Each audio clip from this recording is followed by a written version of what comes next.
दोस्तों आदाब। ख़बरों का सफ़र की टीम आज अपने दूसरे एपिसोड के लिए आ पहुंची है तिलोई के एक पूर्व विधायक के जायस स्थित मकान पर, जो अमेठी के होने वाले सभी चुनावों में कांग्रेस पार्टी का सेंटर हुआ करता था। दोस्तों, ये मकान कांग्रेस पार्टी की तमाम राजनीतिक महफिलों, मीटिंगों और देश के बड़े बड़े नेताओं की आमद से हमेशा गुलजार रहा करता था। मौजूदा वक्त में ये मकान आपको भले ही थोड़ा वीरान सा दिख रहा हो, लेकिन ये मकान अपने अंदर बहुत सी राजनीतिक बातों, नेताओं के आंकड़ों, हार जीत के गुणाभाग, सरगर्मियों, यादों, क़हक़हों और तमाम होने वाले खूबसूरत पलों को सजोए शान से खड़ा आज भी अपने ऊपर इतरा रहा है। जी हाँ दोस्तों, इस समय आप अपने मोबाइल स्क्रीन पर जो ये सुनसान सा दिख रहा मकान देख रहे हैं, ये मकान जायस कस्बे का कोई आम मकान न होकर एक ऐसा अहम मकान है जो 1975 से 1999 तक अमेठी के होने वाले लगभग सभी लोकसभा और विधानसभा चुनावों में कांग्रेस पार्टी के प्रचार का सेंटर हुआ करता था। इस मकान से गांधी परिवार का चुनावी ही नहीं बल्कि आत्मीय और बहुत घनिष्ठ रिश्ता हुआ करता था। इस मकान पर देश के बड़े बड़े कांग्रेसी नेताओं का चुनाव के दौरान बराबर आना जाना लगा रहता था। दोस्तों, इन नेताओं में नारायण दत्त तिवारी, वीर बहादुर सिंह, माखन लाल फोतेदार, सीताराम केसरी, अरुण नेहरू, कैप्टन शर्मा, प्रमोद तिवारी, R.K. धवन, सलमान खुर्शीद और फारूक अब्दुल्ला आदि जैसे नाम तो बहुत ही प्रमुख हैं, जो इस मकान पर सिर्फ आते ही नहीं रहते थे बल्कि अक्सर दावत भी खाते थे। दोस्तों, ये चर्चित मकान तिलोई विधानसभा के विधायक हाजी मोहम्मद वसीम अंसारी साहब मरहूम का है। हाजी साहब 1975 में स्वर्गीय संजय गांधी द्वारा लड़े जा रहे लोकसभा चुनाव के दौरान उनके निकट आए थे और फिर अपनी मेहनत व ईमानदारी से इतना निकट हो गए थे कि उनकी मृत्यु के बाद स्वर्गीय राजीव गांधी जी के भी वो इतना ही निकट रहे और राजू जी की नज़रों में भी हाजी जी की बेपनाह इज्जत थी। इसके अलावा कैप्टन शर्मा और सोनिया गांधी भी उन्हें भरपूर सम्मान देते थे।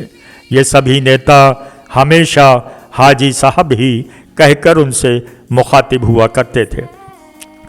अमेठी में चुनाव प्रचार के लिए जब भी राजीव गांधी बहैसियत प्रधानमंत्री आते थे तो अक्सर पत्नी सोनिया गांधी को इसी आवास पर दिन भर छोड़कर हाजी जी को जीप पर बैठाकर उसे ड्राइव करते हुए क्षेत्र में प्रचार पर निकल जाते थे। राजीव जी का इस तरह सोनिया गांधी को हाजी जी के इसी सुनसान से दिख रहे मकान पर छोड़कर चला जाना भी गांधी परिवार का हाजी जी पर किया जाने वाला अटूट भरोसा दर्शाता है और शायद हाजी वसीम और राजीव गांधी की निकटता की इससे जीती जागती मिसाल और कुछ हो भी नहीं सकती है। इस मकान पर सोनिया गांधी जी के अक्सर रुकने के गवाह आज भी जायस के कई नेताओं के अलावा स्वयं सोनिया गांधी जी भी मौजूद हैं। हाजी वसीम साहब उस समय जो भी कह देते थे उसे पार्टी में सुना और माना जाता था। हाजी जी का राजनीतिक सफ़र जायस टाउन एरिया के मेंबर से शुरू होकर टाउन एरिया के चेयरमैन और फिर तिलोई विधानसभा क्षेत्र के 3 बार विधायक होने तक पहुंचा। फिर कांग्रेस पार्टी ने उन्हें ONGC का सदस्य तथा रायबरेली कांग्रेस पार्टी के जिला अध्यक्ष के पद पर तैनात किया था। हाजी वसीम साहब ने इन सभी पदों पर कांग्रेस पार्टी के एक सच्चे सिपाही के तौर पर पूरी निष्ठा से कार्य करते हुए अपनी जिम्मेदारी निभाई थी। 1991 में राजीव गांधी की अचानक हुई दुखद मृत्यु के बाद भी गांधी परिवार का हाजी जी से स्नेह बराबर बना रहा। हालांकि पति की असामयिक मृत्यु के बाद सोनिया गांधी की राजनीति से दूरी हो जाने से इस मकान पर उनके आने जाने के सिलसिले में ठहराव और रुकावट ज़रूर हुआ था, लेकिन इसके बावजूद गांधी परिवार की हाजी जी से स्नेह में कोई कमी नहीं हुई। इसे जायज़ ही नहीं, पूरे अमेठी क्षेत्र के लोगों ने 1999 में उस समय अपनी आँखों से देखा जब हाजी जी फेफड़ों के कैंसर से ग्रस्त हो गए और सूचना मिलने पर सोनिया गांधी जी दुखी हुई और आनन फानन एक चार्टर्ड विमान के साथ कैप्टन सतीश शर्मा को जायज़ भेजकर हाजी जी को दिल्ली बुलाया और उस समय के बेहतरीन डॉक्टरों से इलाज के लिए दिल्ली में भर्ती करवाया। लेकिन अफसोस कि हाजी जी ठीक न हो सके और 5 मार्च 1999 को उनका दिल्ली के एम्स में देहांत हो गया।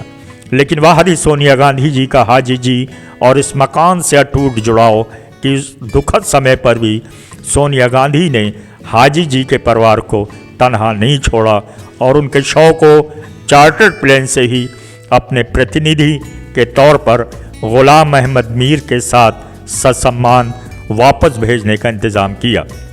मृत्यु के समय चूंकि हाजी जी रायबरेली जिला कांग्रेस कमेटी के अध्यक्ष थे, इसलिए एयरपोर्ट से घर तक जिला कमेटी के नेताओं और स्वयं मीर साहब हाजी जी के शव को एक खुले ट्रक में जुलूस की शक्ल में गमगीन माहौल में जायज़ लाए, जहां उनके हज़ारों चाहने वालों के साथ ही गुलाम अहमद मीर ने भी नम आँखों के साथ उन्हें सिपुर्द खाक किया और इस तरह जायज़ की राजनीति का एक पूरा युग समाप्त हो गया। आज बस इतना ही, जल्द ही किसी दूसरी कहानी के साथ फिर हाजिर होंगे।